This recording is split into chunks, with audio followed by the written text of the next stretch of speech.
জীৱনটো এক যন্ত্ৰ মেৰামতি কৰিবলৈ মেকানিক নাথাকিলে অচল হৈ পৰে। সময়ৰ সোঁতত স্মৃতিয়েও তোমাৰ সপোন দেখিবলৈ পাহৰি যাব।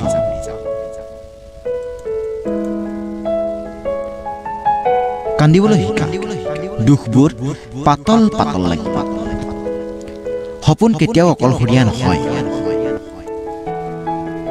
নীৰৱতাই শব্দবোৰকো নিঃশব্দ কৰি তোলে। মৰমবোৰে সহায় নকৰিবও পাৰে, কিন্তু আঘাতবোৰে মানুহ চিনি পোৱাত সহায় কৰে। আশাবোৰ জীয়াই ৰাখিবৰ বাবেই মই সপোন দেখোঁ।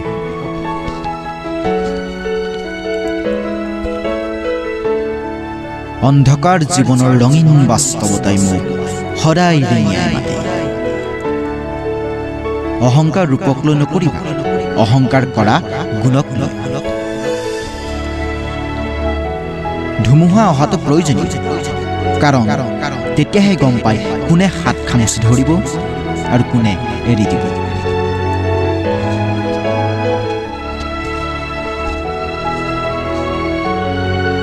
মোৰ বাবে তোমাতকৈ মোৰ নিজৰ জীৱনটোৱেই আটাইতকৈ ডাঙৰ ৰহস্য।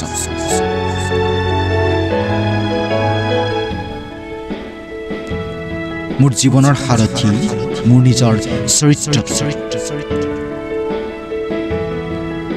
জীৱনত বহুত কিবা কিবি হেৰুৱা, সেয়া নিজৰ বাবেই নে আনৰ বাবেই মই নাজানো, কিন্তু জীৱনৰ আটাইতকৈ মূল্যৱান সম্পদ সময়ক মই প্ৰেমৰ বাবে হেৰুৱা। জীৱনত হাঁহিবৰ বাবে আমি প্ৰেমত পৰোঁ, কিন্তু কান্দিবৰ বাবে আমি জীৱনটো সজাওঁ। মই নিজক ভাল পাওঁ, সেইবাবে কোনোবাই প্ৰতাৰণা কৰিলেও মই প্ৰতাৰিত নহওঁ।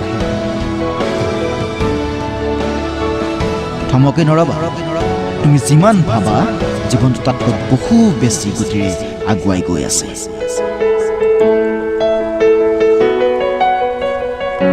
মোক যিজন মানুহে ঘৃণা কৰে তাক ঘৃণা কৰিবলৈ মোৰ হাতত অলপো সময় নাই, কাৰণ মোক ভাল পোৱা মানুহৰ ভাল পোৱাবিলাকৰ লগত মই ব্যস্ত থাকোঁ।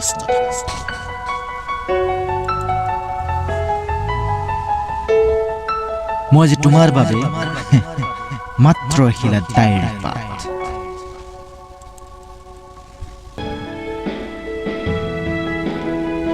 নিজকে নিজে মাৰি নেপেলাম, কাৰণ জীৱনে তোমাক বিচাৰে।